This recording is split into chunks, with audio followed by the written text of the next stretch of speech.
Според вас има ли интриганти? Не. Виждал съм, но няма. Не.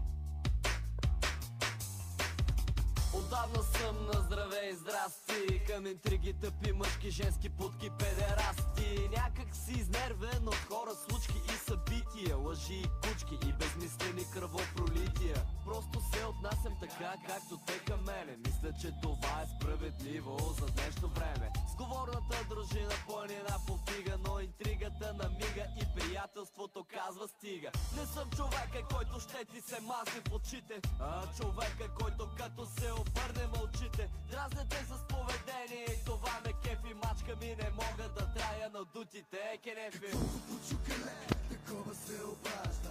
Времето след време всяка истина изважда. Каквото почука, такова се обажда. И знай ще дойде време да те карам да преяжда. Каквото почукале, такова се обажда. Времето след време всяка истина изважда. Каквото почука, такова се обажда. И знай ще дойде време да те карам да преяжда. Сипам ти септември, ти го дъвчеш до април. Извинявай, че това, което мисля за теб, не съм го скрил. Крайно неприятно, но така се получава. Празните ти приказки, съзнанието ми се отекчава. Живея за днес, утре го няма. Вчера е минал, подлагаш на стрес дълбоката яма. В нея чувството е стинало. Понякога се случва да казвам и думи, които не трябва. Прости ми, не иска гневът наделява.